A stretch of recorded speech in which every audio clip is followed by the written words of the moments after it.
آپ کے سامنے مصاحف نمبر 130 ہے اور تشریف لائیں گے مصاحف نمبر 223۔ نحمده ونصلي على رسوله الكريم اما بعد قال الله تبارك وتعالى في القرآن المجيد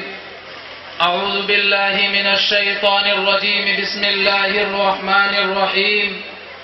وما ارسلناك الا رحمة للعالمين صدق الله العظيم۔ اسٹیج پر تشریف فرما موقر اساتذہ کرام اور حضرات حکم مستحکم اور معزز سامعین کرام، آج میں آپ حضرات کے سامنے اس جلیل القدر، عظیم المرتبت اور رفیع الشان ہستی کے تذکرے کی سعادت حاصل کر رہا ہوں،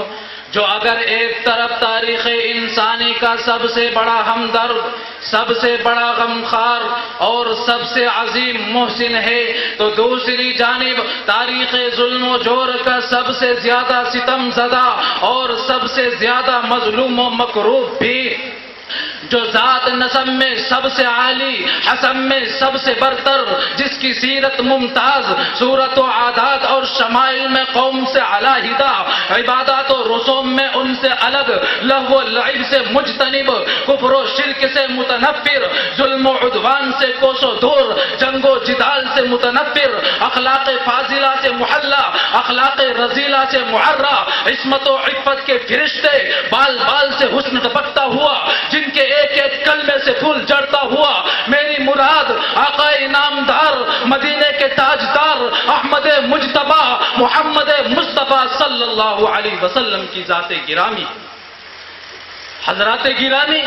میں حیرانیت کے سمندر میں غرق سرگرداں و پریشان ہوں کہ ان کی سیرت و اخلاق کو کن الفاظ میں بیان کروں، جن کو خود خالق دو جہاں کی زبان نے بہت ہی فصاحت کے ساتھ انک لعلی خلق عظیم فرما کر ہمیشہ کے لیے اخلاق حسنہ کا سرٹیفکیٹ دے دیا ہو۔ ان کی کن کن خوبیوں کو بیان کروں، ان کے کن کن گوشوں کو نوکے زباں پر لاؤں اور کن کن خصوصیات کو نظر انداز کروں، آیا طائف کے واقعات کی سیر کراؤں یا فتح مکہ کی روداد سناؤں یا جنگ احد کی منظر کشی کروں؟ خدا را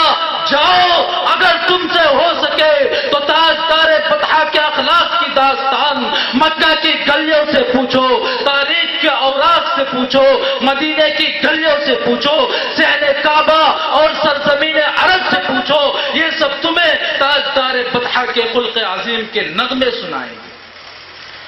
میرے بھائیوں، طائف کے واقعے کو کون نہیں جانتا؟ جب آقا انعامدار مکہ کی سرزمین سے مایوس ہو کر طائف کی طرف روانہ ہوئے تو آپ نے وہاں کے سردار کو دین کی دعوت دی، لیکن انہوں نے دین کی دعوت قبول کرنے کے بجائے آپ پر بہت زیادہ ظلم کیا۔ انہی چند باتوں پر میں اپنی تقریر کو ختم کرتا ہوں۔ وما علینا